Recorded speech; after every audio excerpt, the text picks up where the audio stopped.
Projektą iš dalies finansuoja Medijų rėmimo fondas.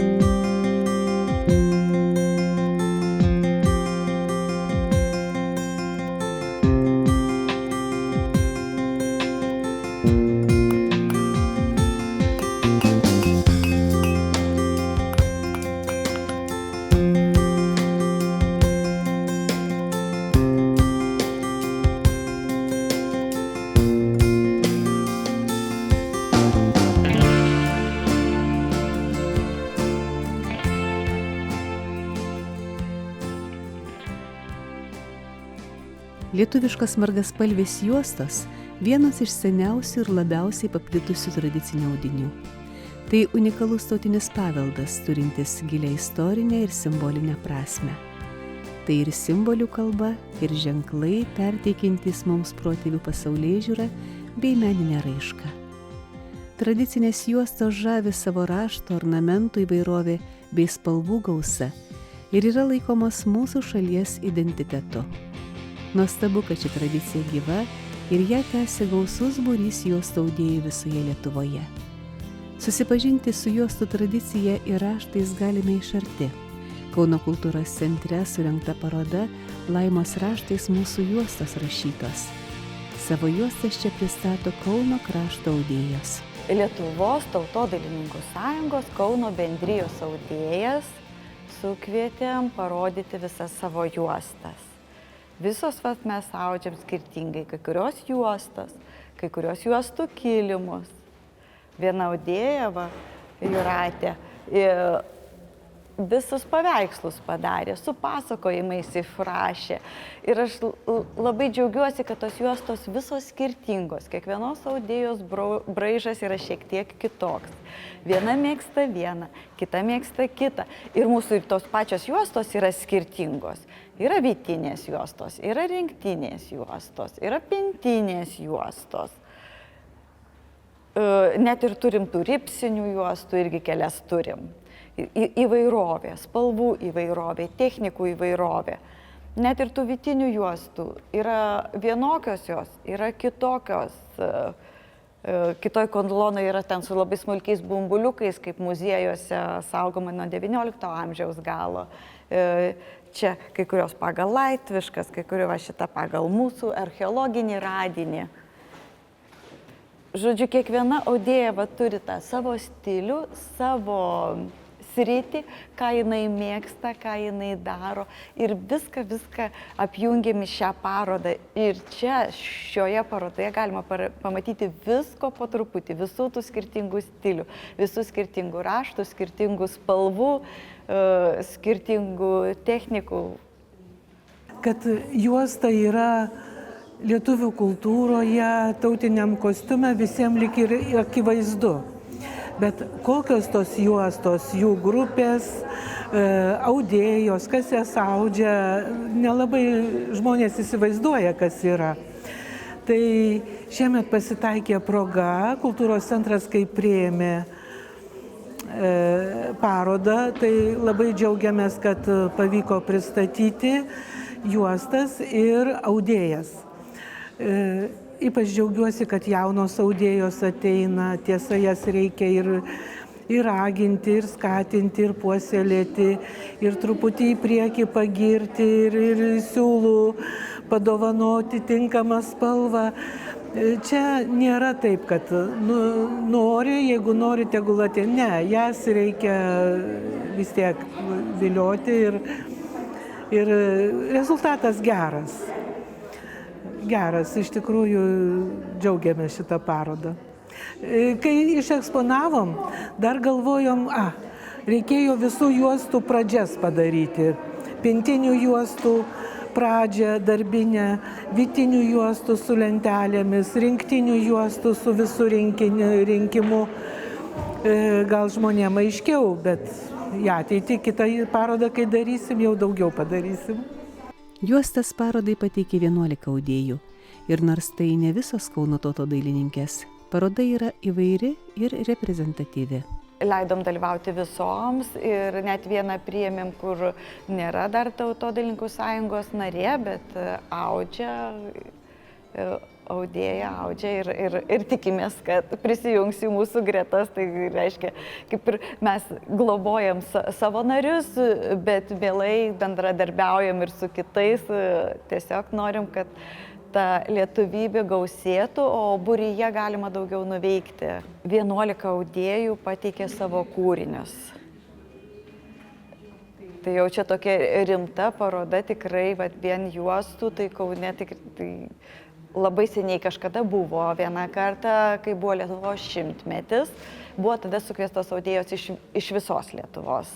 Šiandien mes džiaugiamės tik tai savo vietiniam audėjom ir aišku, džiaugsimės, jeigu ir atvažiuos į parodą, apžiūrės ir kitas. Audėjų yra daugiau. Čia, sakykime, tos pačios aktyviausios, kurios aktyviausiai dirba, aktyviausiai audžia, aktyviausiai dalyvauja visur. Bet mes tikimės, kad kai pradėsim daryti tokias parodas, kad atsiras daugiau žmonių, kurie norės austi, susidomės šito menu. Taip pat darysim ir pamoką. Rugsėjo 10 dieną bus edukacija, va čia būtent Kauno kultūros centre apie vytinės juostas aš pravesiu, bet taip per kiekvienus tos mokymus mes ir prisiliečiam vis prie daugiau žmonių, ateina daugiau žmonių.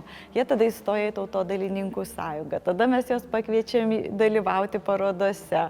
Taip pat rudenį bus didžioji paroda, Aukso vainiko paroda.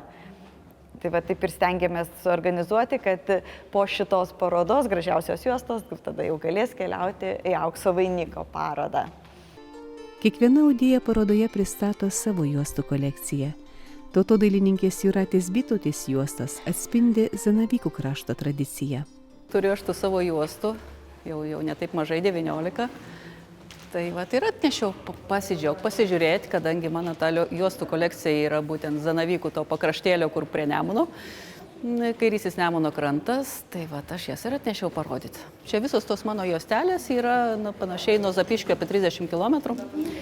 Tai va, aš jas labai kažkaip užsibrėžiau savo tikslą jas nuaustyti, kiek jų yra, dar šiek tiek paįvairuoti truputėlį su raštu ir tiesiog, kad jos būtų gyvai.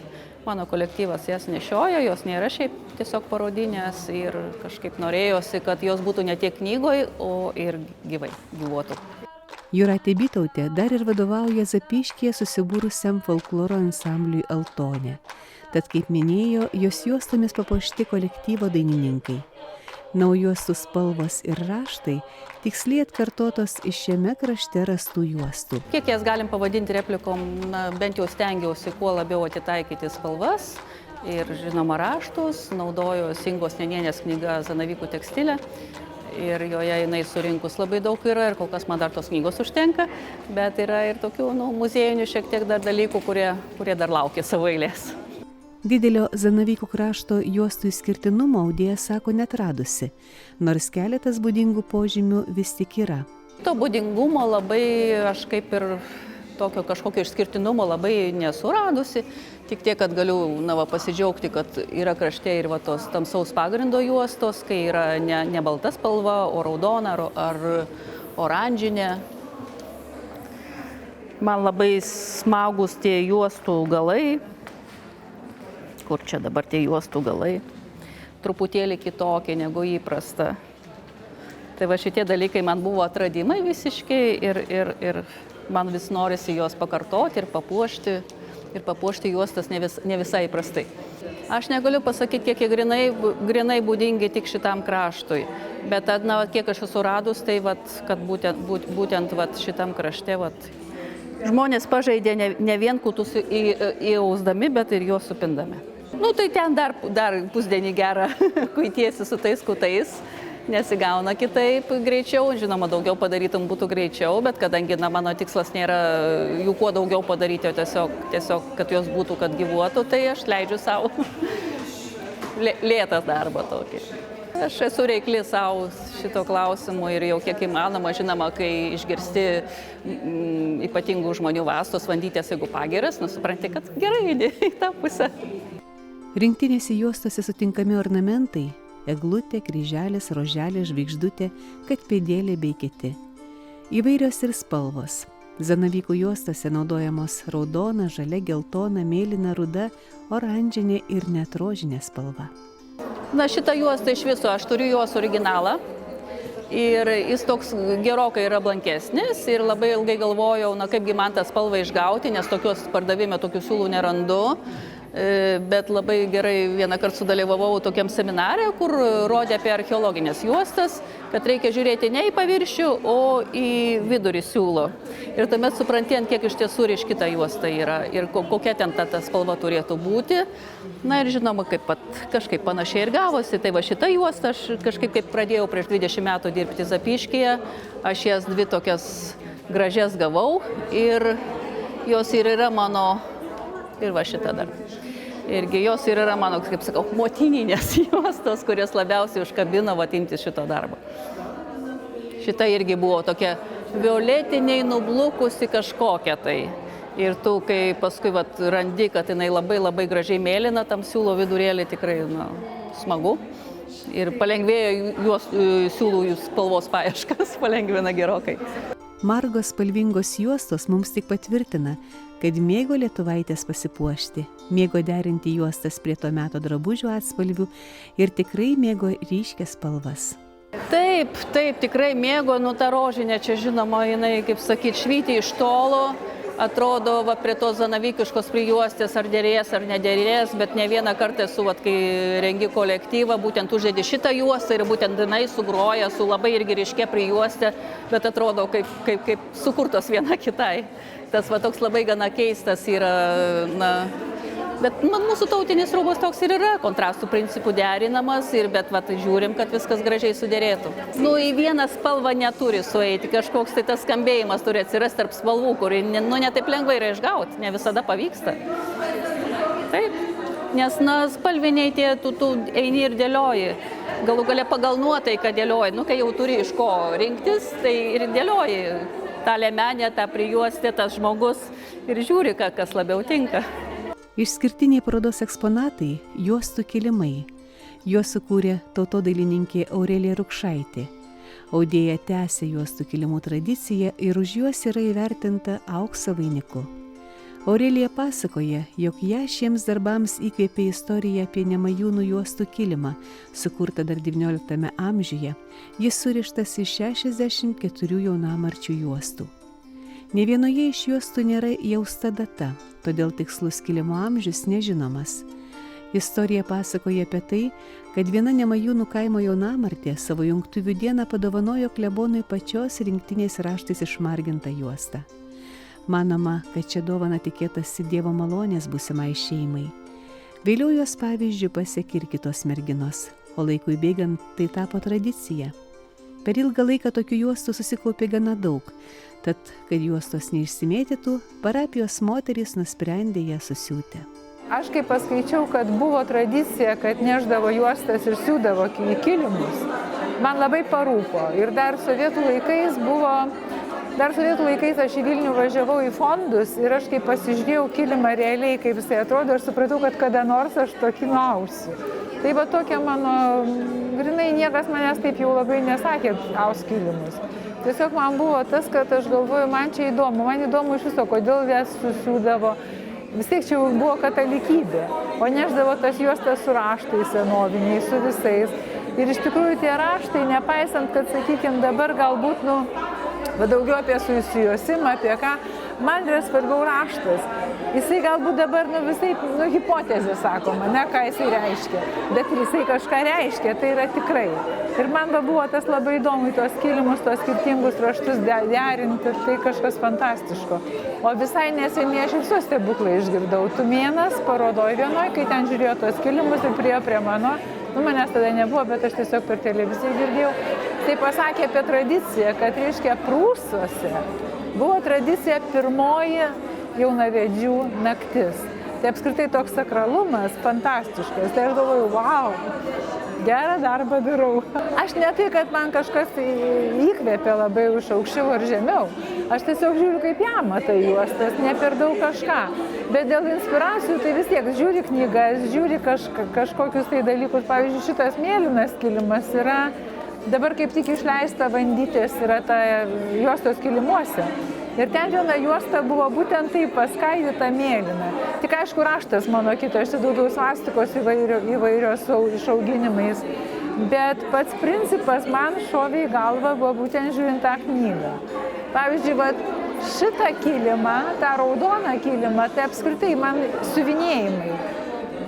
Man šovė į galvą, aš kai pamačiau siuvinėjimus visokius ir aš pagalvojau, kad daryti kilimą kaip siuvinėjimo principą yra priemint kaip medžiagos gabalą, tiesiog apriemintą medžiagos gabalą. Nu, va tokie va. Čia visiškai autentiškai ir tarp kitko bandytė man čia idėją davė, kad iš siaurų juostų, jai sako labai mažai, kad iš daug siaurų juostų, nes paprastai aš didelės darau. Kad jos man, aš jom visą laiką bandau siūti ne vieną su kitu, o duoti kiekvieną juostai vietos. Jinai kitaip atrodo, kad jinai ir kartu, ir atskirai. O čia yra grinai tradiciškai susiūta viena prie kitos ir tie kutai. Čia jau tokia daugiau tradicinis šitas kilimas. Čia yra principas tas, kad aš pirmą kartą mačiau, kad šitaip daug yra, bet paprastai aš darau pabaigimuose, kad turėtų tokį truputį rėmelį. Bet čia, pavyzdžiui, ta pati idėja yra iš knygos, iš tos juostų knygos, bet raštai yra kiti. Raštai man tas, ką žinau, ką reiškia, tai aš juos dedu čia tos raštus, bet jie autentiški. Pas mane nieko nėra sugalvota, viskas yra autentiška. Parodoje Aurelija pristato ne tik juostų kilimus, bet ir pačias juostas. Jos taip pat autentiškos, austos pagal muziejinius pavyzdžius. Pradžioje tai aš tik tai juostas ir audžiau, mane sakiau, kaip išmokė mano mokytoja. Dar taip iš karto taip atsargiai, paskui išmokė jinai mane tas dvigubinės aust. Aš esu nemažai audus tokių grinai taikomosios diržų, prie drabužių juostas derinau, tokių kolekcijas dariau, kad kažkaip tą pritaikomumą.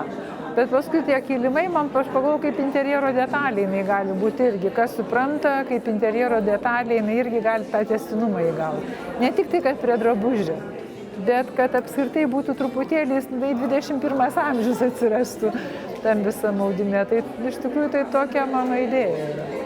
Ir kai moki aš moku vieną techniką, bet kai moki daug galimybių, pavyzdžiui, tos dvigubinės yra vienodos, tada jeigu, pavyzdžiui, tu darai kažkokį, sakykime, drabužių pritaikymą, tai gali tu ir foną perėjimus daryti, ir iš tų daryti daug raštų, visai kitaip raštus dėstyti, duoda tokį platesnį pritaikymo galimybę, bet, žodžiu, visko, bet kilimai man yra įdomiausia, man tiesiog yra įdomiausia ir aš kažkaip, kai galvoju apie parodą, aš galvoju apie kilimą. Juostos nuo seno laikomos laimės, padėkos, apsaugos simboliu, tad ir jų dovanojimas susijęs su įvairiais mūsų papročiais. Štai jaunamartė juostomis išsipirkdavo savo kelią į svetimą vyro šalį, pririšdavo jas prie šulinio svirtės, prie obels, prie pečiaus, garbingiausiame kampe pakabindavo namų dvasioms. Taip pat juostos buvo teikiamos kaip brangi dovana. Mergelė dovanodavo savo berneliui, per vestuves pamergės dovanodavo pajauniams, krikštamotė savo krikšto vaikams. Mūsų dienomis juostos taip pat naudojamos įvairiose apeigose, dovanojamos išskirtinėmis progomis. Audėja Jūratė Mieldažienė juostas nuaudė visiems savo artimiesiems. Kolekciją pavadino giminės medžiu. Mano visos juostos turi žalią siūlą, žalios spalvos siūlą. Tiesiog šita kolekcija pradėjus pirmą juostą, mintyse jau buvo antra ir jau buvo aišku, kam ji bus skirta ir jau mačiau, kas joje bus, kaip jinai atrodys, po to trečia, ketvirta. Kai nuaudžiau beveik visas, trūko vienos juostos, kad galėčiau vadintis kolekcija, radau vieną juostą, kuri yra tik tai kamienas be šakų. Pagalvojau, taigi čia irgi į kolekciją. Taip ir atsirado viena po kitos. Tiesiog iš galvos pradžioj visiškai net be piešinio, bet mano ekspertė Lilija Kudirkienė tiesiog sako, būtinai nusipiešk raštą. Tai tada piešiau raštą. Vienos juostos, paskui dar kažkur, dar antro kamieno, dar šakelės reikia, vis pildžiau tuos raštus. Ir čia fragmentą įdėjau, kad įsivaizduoti, nuo ko prasideda. Juostos Jūratė tiesiog užbūrė. Pradėjus austi užkabino ir daugiau nebepaleido. Užkabino labiausiai tas jausmas, kai audi kol nuaudi patį pirmą sprindį, yra tokia palaima, toks nekantrumas. Niekada negaliu austi, jeigu esu neramybės būsenoj. Jeigu kažkas rūpi, kažkokie sudėtingumai, nesusidės juosta niekaip. Bet va, tas ir pririša turbūt prie tos, kaip sakė, laimės juosta, tai aš manau palaimos juostos yra. Parodoje dalyvauja ne tik Tautodailininkų sąjungos narės, bet ir jaunosios audėjos. Viena jų pirmą kartą parodoje dalyvaujanti Agnė Žaromskytė. Man tai labai patinka, nes niekada nedalyvau parodos ir net niekada netėjo mintis savo juostą eksponuoti. Tai aš nusiausdavau, padovanodavau, kam reikia ir tada ir pasibaigdavo. O dabar paskatino eiti, ieškoti savo juostų, susirinkti ir parodyti. Tai visai smagu. Ir aš smagu susitikti su kitom audėjom, kurios turi patirties 3 kartus daugiau negu aš turiu metų. Kai man buvo 17, aš dalyvavau tokiam iššūkyje. Ir per 6 mėnesius pasisiuvau savo tautinius rūbus nuo nulio. Ir man liko viena dalis juosta. Neturėjau juostos. Tai tikrai nepirksiu, jeigu liemenį siuvau, sijoną siuvau, viską siuvau. Tai su pirma, nusivijau juostą iš vytelių. Paskui pasižiūrėjau knygas, istorinius šaltinius, kad man visai netinka prie tautinių rūbų. Tada nusipyniau juostą. Bet mano rūbai prabangus, ne šilkinė, o tokia prabangi liemenė, juoda su auksu. Tai netinka vytinė juosta. Tada atradau audimą. Nusiaudžiau juostą, žiūriu smagu, patinka, fainai. Ir toliau audžiu. Šiaip vis dar pinu juostas. Ir mamą mokiau, ir savo draugus mokau. Nes pintinės juostas, jas lengva, gan nereikia jokių priemonių. Tiesiog turi siūlus ir nusipini. Labai paprastai išmokai kitus žmonės. Išmokau iš knygų. Mokytojų neturėjau niekada. Ėjau į biblioteką, man jau tenai atsimena, kad aš nutiesiu į meno leidinių skyrių, prisirenku šūsnį knygą 50 ir mokosi. Nes Kaune pasirodo yra audėjų, bet kažkaip tuo metu neradau, tai savarankiškai viską. Kaip sakoma, kuo toliau miško, tuo daugiau medžių. Dabar pasižiūrėti savo pirmas juostas, galvoju, čia padariau nesąmonę, bet dabar jau žinau geriau. Mano juostas yra va šitas 7. Tai čia buvo mano pati pirma juosta, kurią aš nusiaudžiau pati. Dabar žinau, kad čia yra per daug blyški spalva, bet nieko tokio. Šitą juostą audžiau seneliui prie bandonijos. Audžiau draugai, bet bus man. Šitą juostą nuaudžiau mamai prie kaip ten numetėlio, kad turėtų su ko surišti. Kadangi esu folkloro ansamblėje, tai savo draugus irgi apaudžiu. Čia yra mano draugiai prie žemaitiško kostiumo, mamai prie kostiumo ir dar viena žemaitiška irgi prie kostiumo. Tai visi apausti. Audėjų buvo prosenelė, bet aš jas niekada nesusitikus. Bet mano šeima yra tokia folkloristai. Visi groja, senelis su medžiu dirbo. Tai man atrodo, genetiškai buvo užkoduota, nors aust nieko nemačiau, kad būtų audę. Taigi parodoje pristatytos pintinės, vytinės ir rinktinės juostos. Visa spalvų ir raštų paletė. Anot pačių dalyvių, tokia paroda atspindinti Kauno krašto audėjų kūrybą yra surengta pirmą kartą. Aš galvoju, kad grinai Kauno audėjų gal ir tokia pirma grinai audėjų. Šiaip mūsų tam Raudondvario dvare, kur rengiamos parodos aplamai tautodailininkų, tai taip mes rodome su savo juostom, bet grinai audėjų, kad man turbūt pirmoji. Labai gailiuosi, kad ne visos žinoma audėjos yra, norėtųsi, kad tikrai būtų visos ir kad galėtum apžvelgti visą tą lauką, ką mes čia turime. Galų gale, Kaunas vis tiek, ne tiek didelis, esam visi čia savi daugmaž ir kad pamatyti, ką kas daro, kuria kryptim keliauja. Džiugu, kad gražiai labai priausta. Bet apskritai tos parodos, aš sakyčiau, reikalingos tai galbūt daugiau išviešinti ir tokios erdvėse, kur ateitų ne vien tik tai tie, kurie audžia. Čia dabar, pavyzdžiui, yra prijaučiantis ir audėjai, ar ne? Bet kad būtų tokios erdvėse, jeigu būtų įmanoma, kur daugiau yra apskritai visuomenė, kurie nieko nesupranta ir staiga pamato, kad wow, gražu. Kodėl aš tas visokius pritaikymus bandau, kad ne vien audėjom patiktų, kad patiktų tiesiog plačiai tai visuomenė ir kad tai yra fantastiškai gražu, ne tai, kad ten prisiminkim senovę, ne, tiesiog, kad tai yra tradicija, kuri tiesiog tą tęstinumą įgautų, jas galima naudoti ir raštus ir ne vien tekstiliai, visur. Taip, ir kartu unikalumą, ir kartu tą tu padarai kažkokį pamatą. Sakykime, tu darai kažkokį dizainą ir tu pasiremki kažkokiu ženklu. Tai yra daug lengviau, nes tu jau esi stiprus pamate ir toliau tu gali ką nori tenai galvoti. Man tai norėtųsi, kad daugiau truputėlį platesnė visuomenė. Aišku, būna per dainų šventes, būna dar kažkur, gal Vilniui daugiau pritraukia, nes ten būna didesnėse erdvėse. Nu, čia nėra daug, bet sakykime, jeigu susitart su kokiu nors, kad ir Čiurlionio muziejui, paveikslų galerijoje, ten yra nedidelė viena salė, kur galima tokią daryti. Tada tu nenori, praeini pro į parodą ir tu pamatai dar šitą ir staiga, wow, ta prasme, va šitaip, aš tai tik už. Viešiau tada tiesiog daugiau žmonių pajustų, kad tai yra stipru. Ne tik, kad gražu ar kaip nors, bet kad tie raštai veikia, nes jie tikrai veikia. Ir aš tą pajutau labai seniai. Aš atsimenu, čia kitoje vietoje dar aš gyvenau ir aš buvau sukabinus, aš nesimenu, ar užsakymą ir parodai ten juostų sukabinus. Ir mano lova buvo, lova guli ir tos sienas tom juostom. Ir aš kažkaip pasižiūrėjau tas juostas, ne tai, kad gražu ar ne, ir aš pajutau, kad tie ženklai tikrai veikia. Čia ne tai, kad kažkokia mistika ar kas nors, bet tikrai tas stiprumas, aš už tai ir sakau, kad tie ženklai galbūt mes jau galim savo reikšmę įdėti. Tas viskas nėra užrašyta pas mus, ar ne? Mes ten galim lyginamojų būdų, taip kaip kalbotyroje, aš kalbininkė, tai kaip kalbotyroje lygini kelias kalbas, randi tą pradžią, tai čia gali lyginti keliose šalyse, randi ženklus. Pavyzdžiui, šitie ženklai, taigi yra po visą pasaulį. Romai tu matai Tai tie ženklai labai veikia, iš tikrųjų veikia ir vadinasi, jie reikšminiai.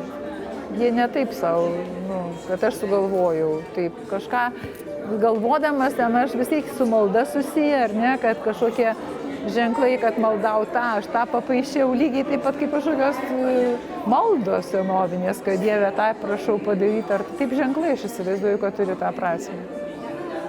Vienokie ar kitokie vis tiek jie turi. Ten aš nenoriu įvardinti tų prasmių, aš labai, kaip pasakyti, rezervuotai žiūriu jų pavadinimus, bet kad reikšminė, tai tikrai. Tai aš norėčiau, kad pajustų daugiau tą būtent.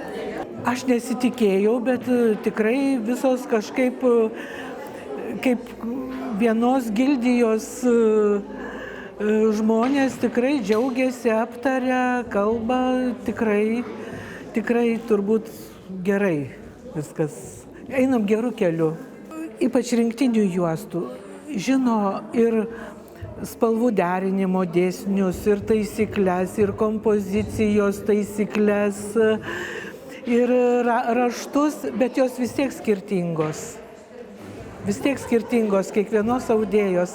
O vytinės tai iš viso labai skirtingos, nes kokios jos buvo tos juostos nelabai buvo žinoma, tai kiekviena vytinių juostų audėja interpretuoja savaip.